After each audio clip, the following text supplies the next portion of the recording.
Maurides, CEO and founder of Teamworks, and today I'm joined by Kirk Walker, assistant softball coach at UCLA, and Webb, director of baseball operations at Vanderbilt University. Gentlemen, thank you for being here with me today. Thank you. First question I want to ask, take me through just a day in the life. What's it like to be, and we'll start with you, Kirk, what's it like to be Kirk Walker? Well, it depends on where we are in the season. Obviously, in the fall, it's our practices are early, so it's an early morning weights and practice at first thing, and then it's getting to the office and taking care of academics. But our time on the field is really valuable, but our time in that office administratively has really become a big part of our worlds, and that's where even utilizing Teamworks has been just so incredibly powerful for our connection and staying connected to our athletes. But following academics, I serve on 2 committees in the department, diversity, inclusion, and the Teamworks committee. So between that and travel and scheduling our tournaments, and it's a busy day, a full day. How do you, just kind of building on that, how do you think about balance? Because as you've shared, you have duties beyond just kind of your role with the team. You've also got a 13-year-old daughter. How do you keep all of those responsibilities in balance? How do you think about that?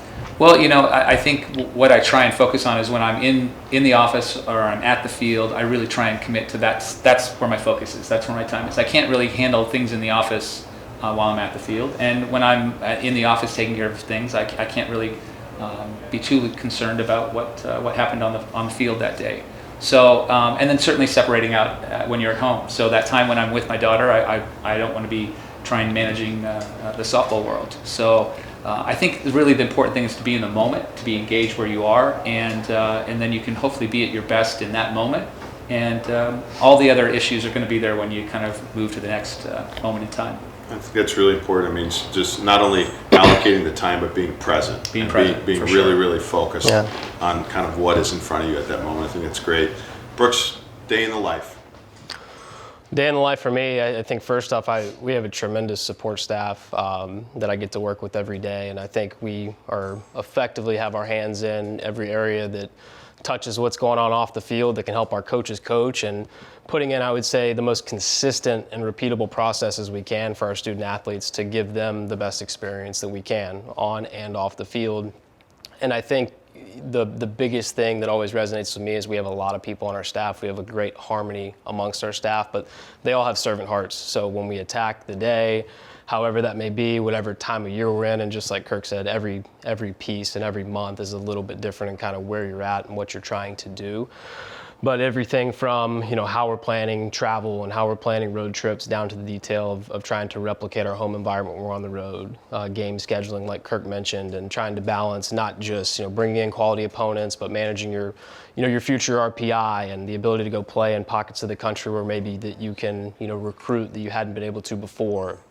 Simple things like that, and even down to obviously the marketing department and working with them directly and how they're promoting our program. And I think that's an area, and we were talking about it before we got on here, about social media and the communication piece and just how much that's grown in the last 5 to 7 years. So from a branding, marketing, social media piece, I kind of look at those all intertwined and how we're able to kind of grow the Vanderbilt baseball brand and how we can push that message for our kids and for our staff, and to be able to give them a platform where they can perform on the field, and we can show that to the world. And we've got a tremendous communication staff and video staff that helps execute that.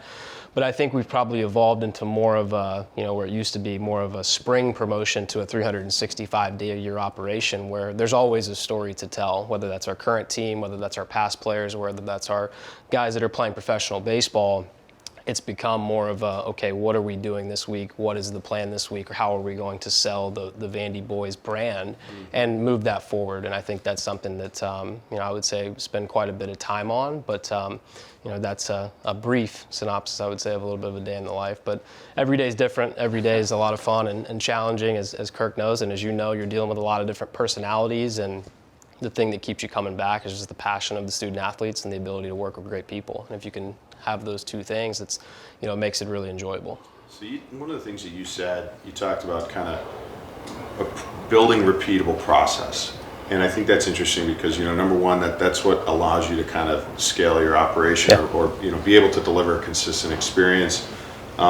I'm curious to hear how you think about change, because I think for both your programs, there's always the temptation of we're having a lot of success. If it ain't broke, don't fix it. How do you approach thinking about change? So you brought up social media. At some point, that wasn't a part of your program, and it had to come into it. How do you approach change within your program? And then, further, how does that become a part of that process? Well, I think you always have to be open to it, because if you're not evolving, then you're just not able to move forward as a program, as an individual, as a leader. And Coach Corbin, our head coach, he's a tremendous leader. One of the finest men that you're going to find in all of athletics. But his ability to consistently learn new things, bring them to our program, bring them to our staff. He's very open to change, but at the same time understands, how he wants to protect the things that have worked. So I do think that's a delicate balance of, well, we've always done this and it has worked, but kids are changing, personalities are changing. We're in a different era than we were in 2007, and the level of student athlete that you're getting on campus. So I think you have to be open to that. And I think that really enables your ability to, once you're able to work with places like Teamworks and individuals that are bringing new technology or new operational tools, new coaching tools that are going to help your team in the long run, it makes it really easy to just say, okay, that's a detail that can help us, so where can we implement it in the process? And if it doesn't fit, is it something we table and we come back to, or is it something that doesn't make sense for our program? And I think you have a lot of those that you have over the course of the year. But for us, if it's a tiny detail, there's nothing too tiny if it's going to help us win. So I think that's how we have to look at it. That's great. And there's something you said I want to come back to in a second. Yeah. But Kirk, talk to me a little bit about how your organization, how you think about change and managing that change once you make the decision to implement it. Yeah, I think one of the, as he mentioned, I think Brooks is spot on, that your core values of what your program is and what you're trying to do is very repeatable. How you can enhance that with technology or change is really, I think, where you start looking at it. And can we be more effective with our time management? Can we be more effective with whatever it might be? And I think when you look at change, you want to look at, can we be better? Are we going to be more effective? And are we going to create a better opportunity for the student athletes? Our student athletes are always our focus. And being around Division I athletics since the early 80s, a lot has changed. Time demands, the care, the nutrition, the feeding opportunities.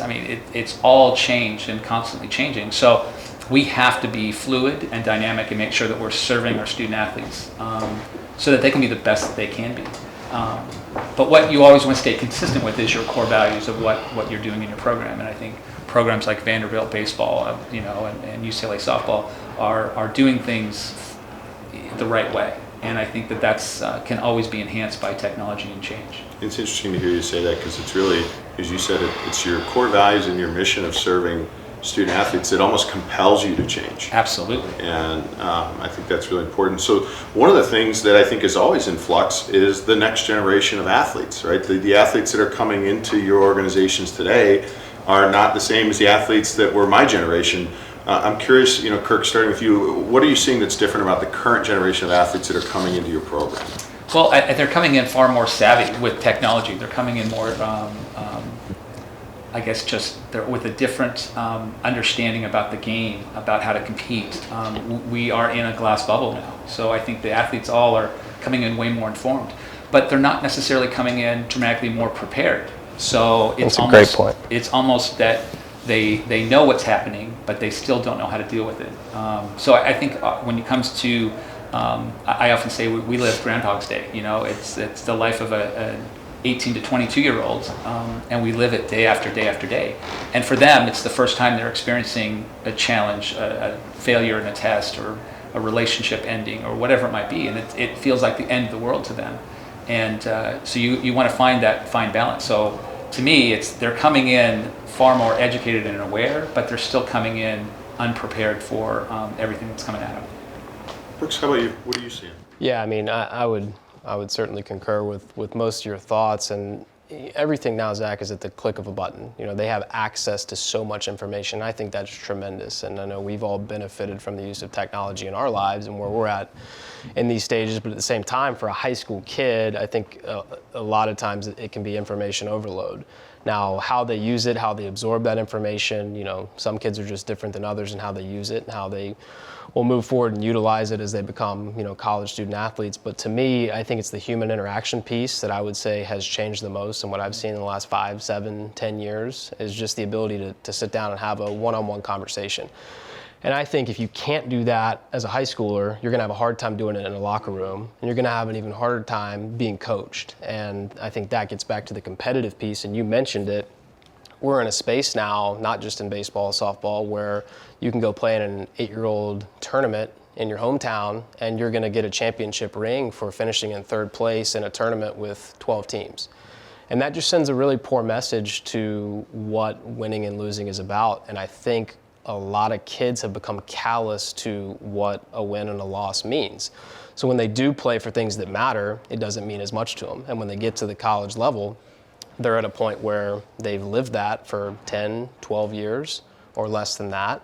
And if their outlook on how to compete has always been that, well, I've been winning and losing and it doesn't really matter to me for 7, 8 years, they're not going to be able to bring those competitive fibers into the locker room. They're going to build a winning team, and that's going to rub off on their teammates, and before you know it, you've got a locker room full of people who don't want to compete. So I think it's kind of twofold, both the competitive piece and the technology piece. But at the same time, I would say if they use those tools to have access to the right things, like they can click a button and hear from any role model they've ever wanted to hear from, any leader in the business world, in the sports world, they can listen, they can learn, and they can take that with them. So how they use it and how they, I think, bring that into, both their lives and, bring it into their locker room once they do get onto a college campus, I think is really important.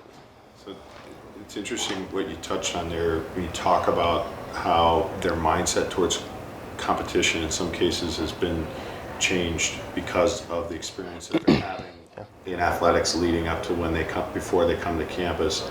Unpack that a little bit. How do you deal with it? How do you help to kind of maybe reset their mind when you get an athlete that's incredibly talented, but just their mindset is not where it needs to be to perform at the highest level and really compete when it matters? How do you fix that?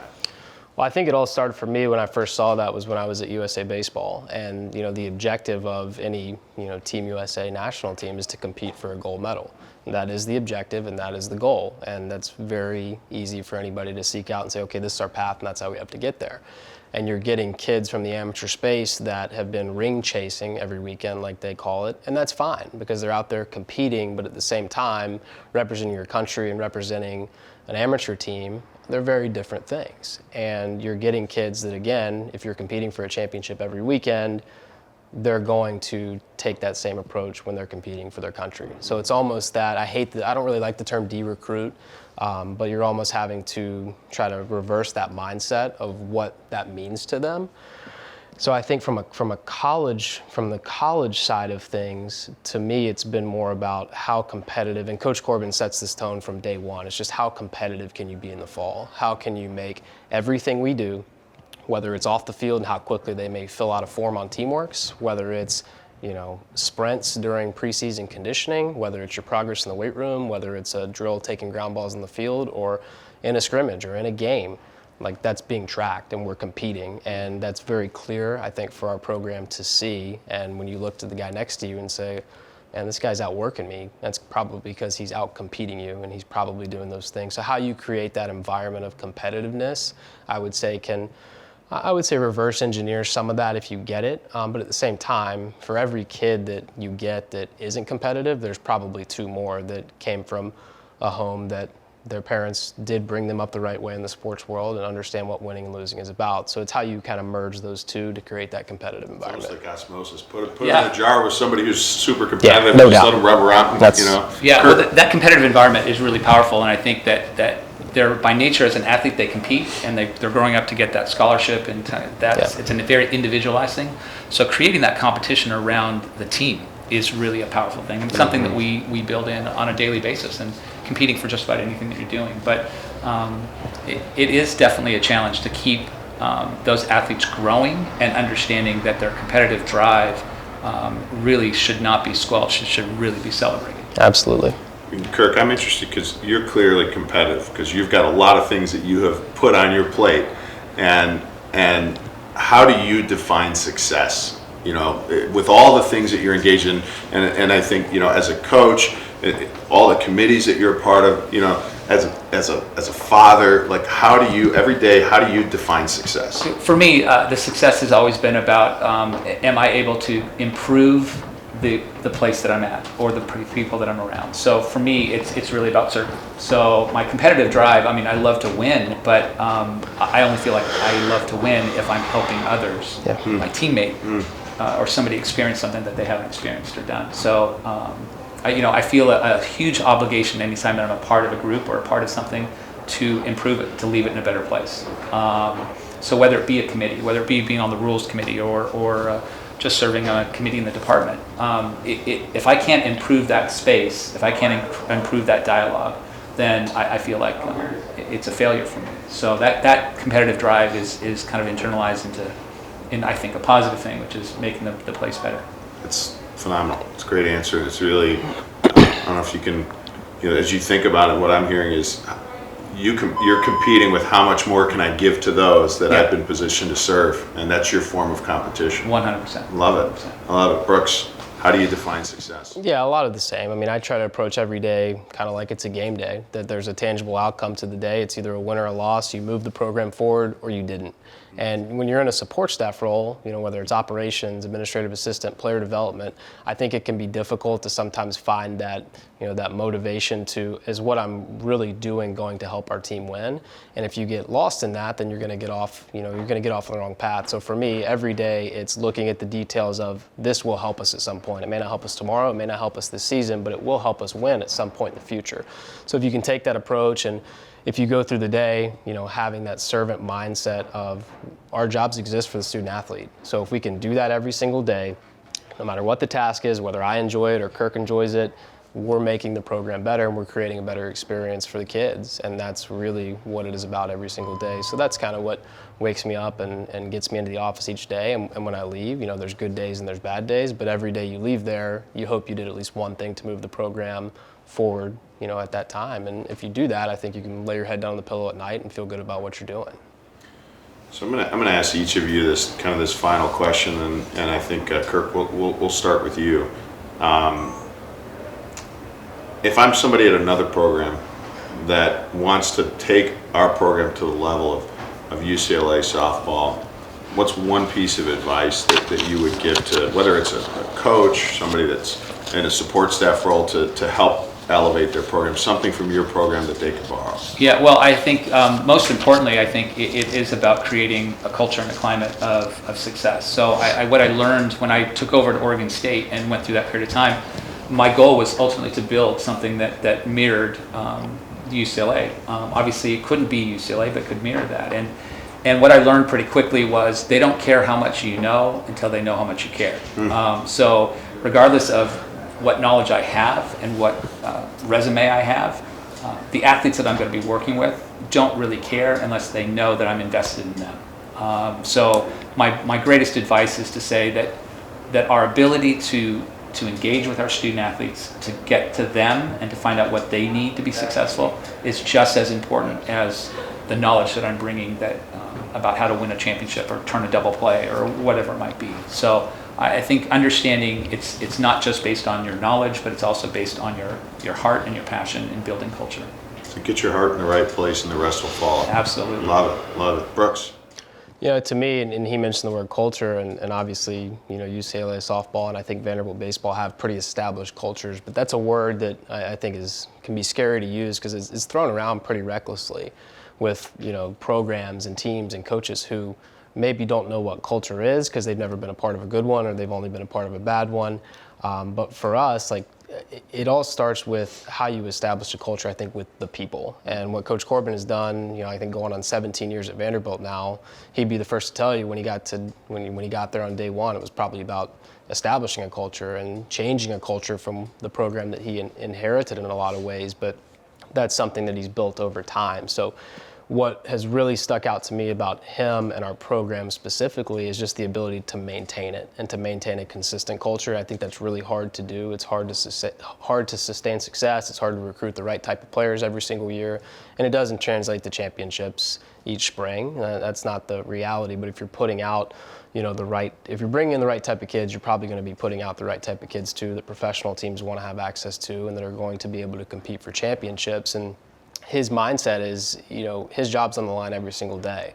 And I think that's probably crazy for a lot of people out there to think, but not everybody approaches their day like that. He shows up every single morning. He sets the tone for, our staff and certainly our players, because they see how prepared and how much he cares every single day. And I think when you have somebody that leads from the top down in the same fashion where they just want you to model their behaviors and how to move the program forward, it makes it really easy to come to work because there's no questions on what we're supposed to do or the direction we're supposed to go because it's being modeled by that leader. And I think that's what I think separates our program in some ways and in some facets and really develops our kids. I think that you see the level of success they've had in professional baseball and hopefully what we're able to do each spring and putting a competitive product on the field. But I think that starts with just the daily approach and Coach Corbin and just how he comes into the field and comes into the office every single day with that exact same mindset of somebody could take his job tomorrow, but he's not going to let that happen based on how he approaches his day to day. So, and what I'm hearing, the common thread through all that is have the same sense of urgency and paranoia around people and culture that you did day one. Every single day they're out, and maintain that focus, and that's what leads to consistent productivity. But gentlemen, this has been great. Thank you both so much. Really appreciate you taking some time to share some of your insights with me and with the viewers here. Appreciate it. Thank you. Yeah, thank you, Zach. Appreciate it.